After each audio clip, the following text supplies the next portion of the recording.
ಕಾಂಗ್ರೆಸ್ ಪಕ್ಷಕ್ಕೆ ಸೇರ್ಪಡೆ ಆಯ್ತದೆ ಅಂತ ಹೇಳ್ತಾರೆ. ಎಲ್ಲ ಕಡೆ ಮಾಧ್ಯಮದಲ್ಲಿ ಹರಿದಾಡ್ತಿದೆ. ಸಿದ್ದರಾಮಯ್ಯನವ್ರು ಭೇಟಿ ಮಾಡಿದ್ದಾರೆ. ಭಾಳಷ್ಟು ಜನ ಕಾಂಗ್ರೆಸ್ ಪಕ್ಷ ಸೇರಲಿಕ್ಕೆ ಸಿದ್ಧರಾಗಿದ್ದಾರೆ.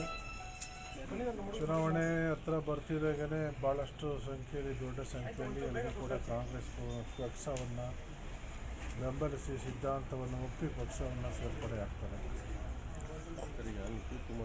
ಯಾಕೆ ಇಲ್ಲಿ ನಮ್ಮಲ್ಲಿ ಯಾರು ನಡೆಸ್ತಿಲ್ವಂತ, ಅಭ್ಯರ್ಥಿಗಳಿಲ್ವಂತ, ಯಾಕೆ ಯಾವುದೋ ಬೇರೆ ಜಿಲ್ಲೆಯವರು ಯಾರೋ ಯಾಕೆ ಬರಬೇಕು?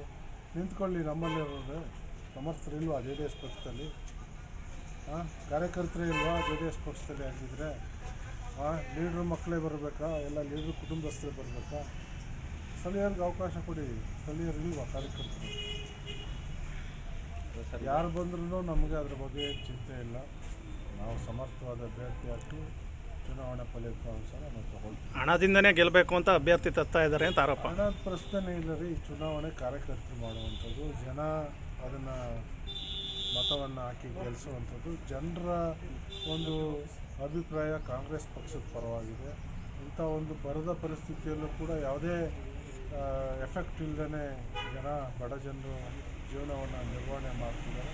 ಅದಕ್ಕೆ ಕಾರಣ ಕಾಂಗ್ರೆಸ್ ಪಕ್ಷ, ಕಾಂಗ್ರೆಸ್ ಸರ್ಕಾರ, ಸಿದ್ದರಾಮಯ್ಯ, ಡಿ ಕೆ ಶಿವಕುಮಾರ್ ಅವರ ಸರ್ಕಾರ ಕೊಡ್ತಾ ಇರುವಂಥ ಸವಲತ್ತುಗಳು ಇದಕ್ಕೆ ಪ್ರಮುಖ ಕಾರಣ. ಹಾಗಾಗಿ ಜನರು ಕಾಂಗ್ರೆಸ್ ಪಕ್ಷವನ್ನು ಕೈ ಹಿಡಿತಾರೆ, ಬೆಂಬಲಿಸ್ತಾರೆ. ಇದರಲ್ಲಿ ಯಾವುದೇ ಅನುಮಾನ ಬೇಡ.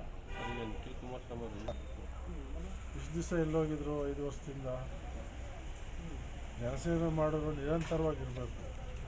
ಯಾವಾಗ ಚುನಾವಣೆ ಬಂದರೆ ಏನು ಮಂಡ್ಯ ಜಿಲ್ಲೆ ಜನ ಏನು ದಡ್ರನ್ನ ಮೂರ್ಖರು ಅಂತ ತಿಳ್ಕೊಂಡಿದ್ದಾರೆ.